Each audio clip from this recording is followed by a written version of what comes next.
तो guys, gear माला आपके exam point of view से बहुत ही महत्वपूर्ण टॉपिक है और हर बार एग्ज़ाम में इससे क्वेश्चन आता ही है और इस बार भी आएगा।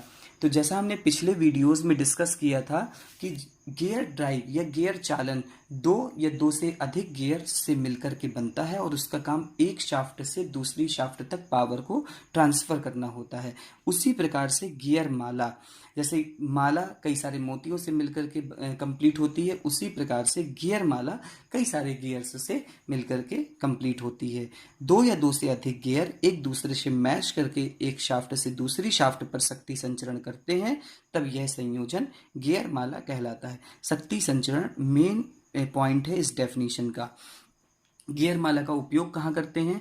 तो दोस्तों, गियर माला या उसको गियर ट्रेन भी कहते हैं का उपयोग बच्चों के खिलौने, ऑटोमोबाइल्स, इंजनों, घड़ियों, स्कूटरों, ट्रैक्टर तथा विभिन्न यंत्रावली में गति कम या अधिक करने तथा शक्ति संचरण में किया जाता है।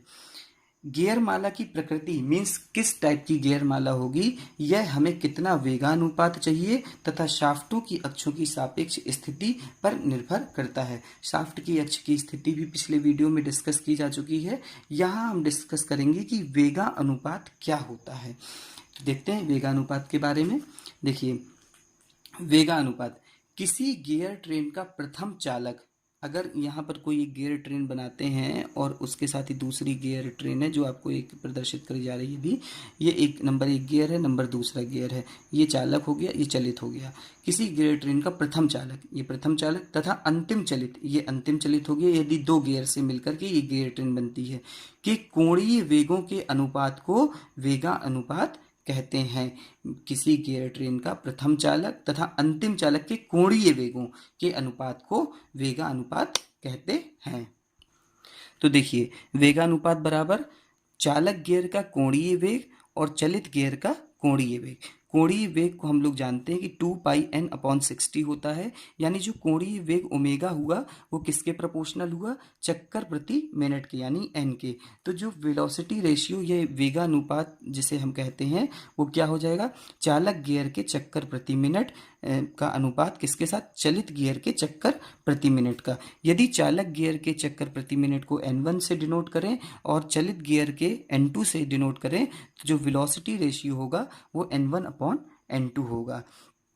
तो वेलोसिटी रेशियो n1/n2 से प्रदर्शित करेंगे आने वाले डेरिवेशंस में।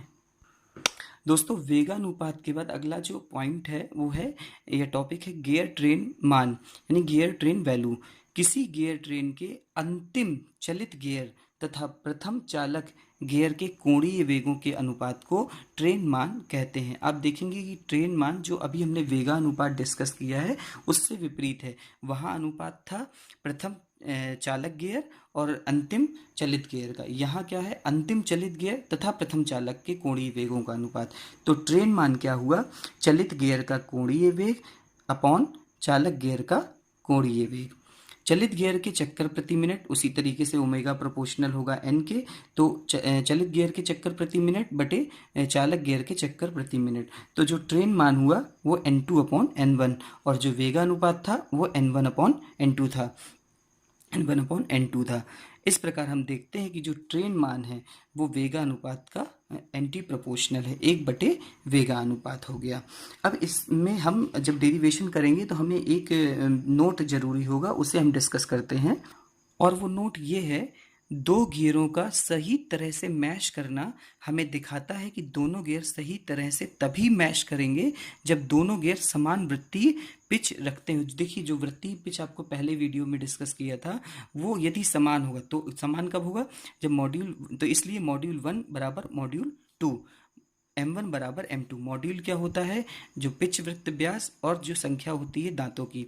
तो पहले गियर के लिए d1/t1 और दूसरे गियर के लिए d2/t2, यानी d1/d2 बराबर हम t1/t2 लिख सकते हैं, जहां पर d1 प्रथम गियर का पिच वृत्त व्यास और जो d2 है वो द्वितीय गियर का पिच वृत्त व्यास, और t1 और t2 प्रथम तथा द्वितीय गियर पर कुल दांतों की संख्या होगी। तो ये आपको रिलेशन अभी याद रखना है क्योंकि डेरिवेशन में ये काम आएगा।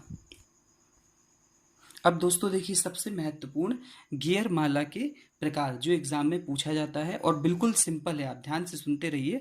साधारण गियर माला यानी कि सिंपल गियर ट्रेन। साधारण गियर माला में एक शाफ्ट पर केवल एक ही गियर होगा, चाहे वह चालक शाफ्ट हो या चलित शाफ्ट हो, तथा प्रत्येक शाफ्ट की अक्ष स्थिर होगी।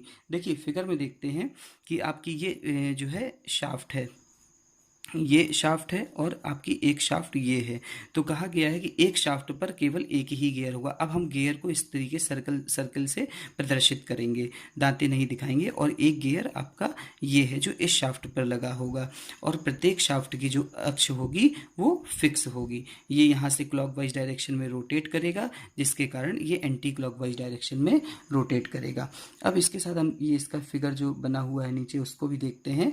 ये शाफ्ट की एक्सेस दिखाई गई है, ये भी शाफ्ट की एक्सेस दिखाई गई है, और ये गियर हैं, जो ये गियर यहाँ पे मैसिंग करते हुए दिखाया गया है। इसको हमने नंबर 1 माना है चालक गियर को, और चलित गियर को नंबर 2 माना गया है।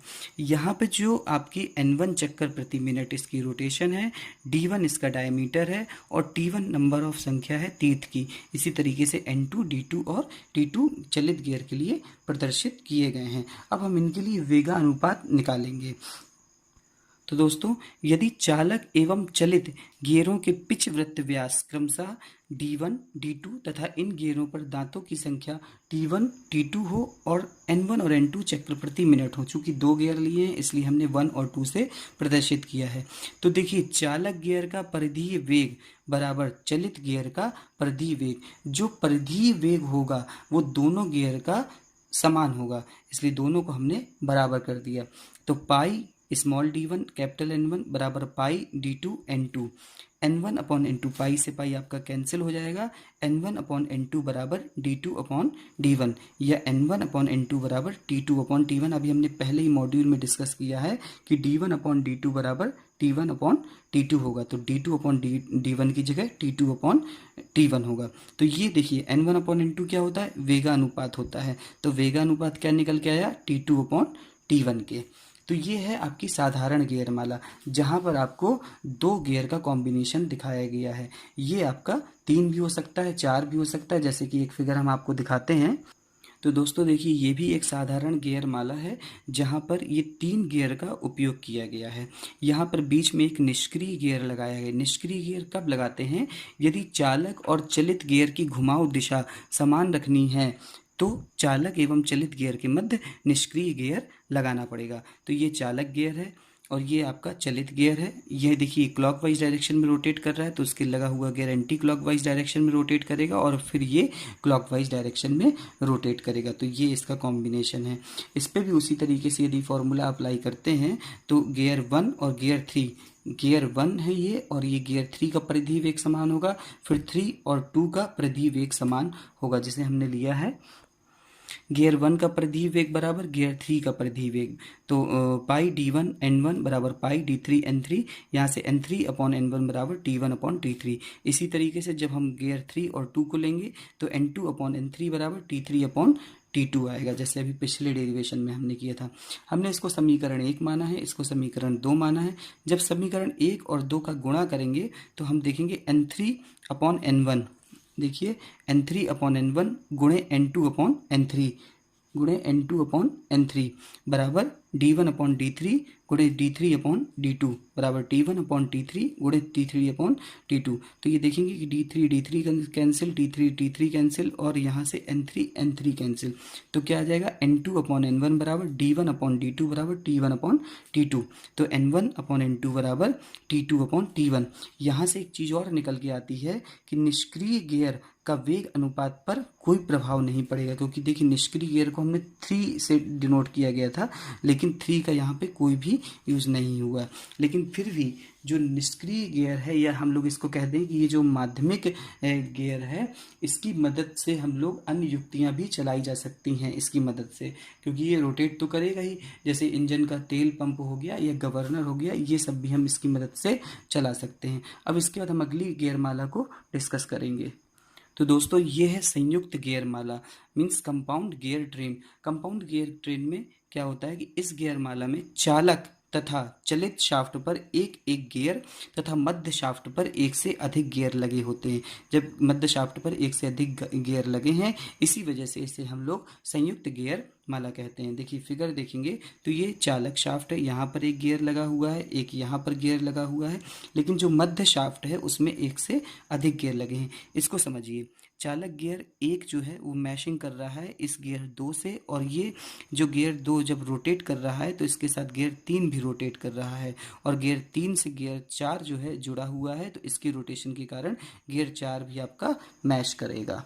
यहाँ पर दोस्तों एक बात ध्यान देने लायक है कि जो गियर 2 है और गियर 3 है वो एक ही शाफ्ट पर लगे हैं, इसलिए इनका चक्कर प्रति मिनट जो है वो बराबर होगा, जिसका उपयोग आगे हम डेरिवेशन में करेंगे।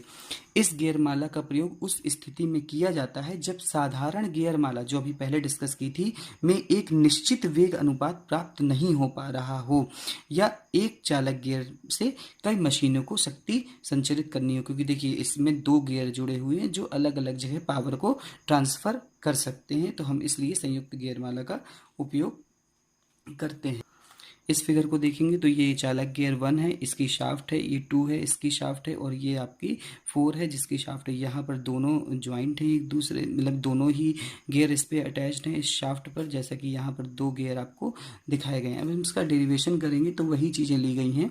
यदि D1 D2 D3 D4 T1 T2 T3 T4 और N1 N2 N3 N4 क्रमशः प्रथम द्वितीय तृतीय चतुर्थ गियर के पिच वृत्त व्यास दांतों की संख्या चक्कर प्रति मिनट है, तो यदि हम प्रथम गियरों का सेट लेंगे, प्रथम गियरों का सेट क्या है, गियर 1 किससे अटैच है, 2 से, तो हम 1 और 2 लेंगे, फिर इसके बाद हम लोग आगे वाले लेंगे। तो यहाँ पे देखिए सेट लेते हैं तो जैसे पुराने डेरिवेशन में हमने किया है, N2 अपॉन N1 बराबर, यहाँ अपोजिट आता है D1 अपॉन D2 और इसके साथ ही T1 अपॉन T2। ये समीकरण 1 हुआ जब हमने गियर और गियर 2 को लिए, गियर 1 और गियर 2 को लिए।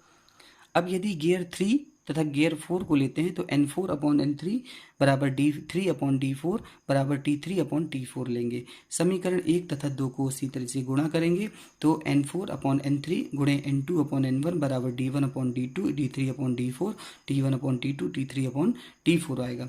देखिए जहाँ पे यदि हम देखते हैं तो फाइनल जो आता है वो आता है N4 अपॉन N1 बराबर T1 into T3 T2 into T4। तो यहाँ पर जो है N2 और N3 इसलिए कैंसिल कर दिए गए हैं क्योंकि अभी आपको बताया गया था कि दोनों एक ही शाफ्ट पे लगे हैं जिनके चक्कर प्रति मिनट बराबर होंगे, इसलिए वेगानुपात, क्योंकि वेगानुपात क्या होता था, प्रथम चालक और अंतिम चलित गियर, तो प्रथम चालक N1 और अंतिम था 4 नंबर N4 बराबर, ये अपोजिट हो गया उसका T2 इंटू T4 और T1 अपॉन T3 अपोजिट कर दिया गया। तो ये है वेगानुपात संयुक्त गियर माला का, ये है संयुक्त गियर माला का वेगानुपात, जहाँ N1 अपॉन N4 बराबर T2 इंटू T4 और T1 अपॉन T2, इसका उल्टा हो गया, N2 और N3 बराबर हैं। अब हम डिस्कस करेंगे अगली गियर माला जो है अधिचक्रीय गियर माला। इसको एपिसाइक्लिक गियर ट्रेन भी कहते हैं। देखिए अधिचक्रीय गियर माला संयुक्त और साधारण गियर माला से इस प्रकार भिन्न है कि हर गियर माला में गियर एक शाफ्ट के जो फिक्स शाफ्ट के अबाउट रोटेट करता है, परंतु अधिचक्रीय गियर माला में जो गियर की अक्षें होती हैं वह स्थिर नहीं होती हैं। इस प्रकार की गियर माला अधिक वेग अनुपात प्राप्त करने के लिए प्रयोग की जाती है। अधिचक्रीय गियर ट्रेन में लगे सभी गियरों की अक्षें स्थिर नहीं होती, परंतु गियर माला में प्रयोग किए गए कुछ गियरों की अक्षें अन्य गियरों के सापेक्ष गति करती हैं तथा इन गतिशील अक्षों पर लगे गियर घूमते भी हैं। जैसे ये इसका फिगर है, इस फिगर में हम देखते हैं कि एक गियर ए है और एक गियर बी है, यहाँ पे इससे ये सपोर्टेड है और यहाँ पर एक भुजा आर्म लगी हुई है। ये गियर आपका अगर रोटेट कर रहा है तो ये आर्म इस तरीके से रोटेट कर रही है। देखिए इस आर्म के रोटेट करने के साथ ये गियर ए अपनी एक्सिस पे रोटेट करने के साथ इस गियर के चारों तरफ भी रोटेट करेगा। ये है अधिचक्रीय गियर माला, जिसका थोड़ा सा डिस्कशन देखते हैं। देखिए चित्र में गियर ए तथा गियर बी अपनी अपनी अक्षों पर दिखाई गई दिशाओं में घूम रहे हैं, ये अपनी एक्सिस में घूम रहे हैं। इन गियरों के अक्षों को क्रमशः O1 O2 से प्रदर्शित किया गया है। दोनों गियरों को एक भुजा R के द्वारा संबंधित किया गया है।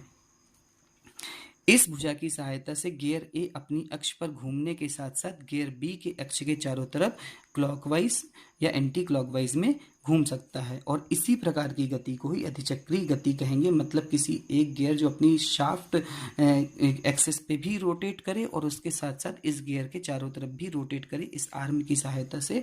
तो इस तरीके की जो गति होगी उसे हम अधिचक्रीय गति कहते हैं। इसका उपयोग हाथ की घड़ियों और ऑटोमोबाइल की जो डिफरेंशियल गियर होती है, विभेदी गियर होती है, उसमें हम इसका उपयोग करते हैं। इसके बाद एक आखिरी गियर माला है और वो है प्रत्यावर्ती गियर माला।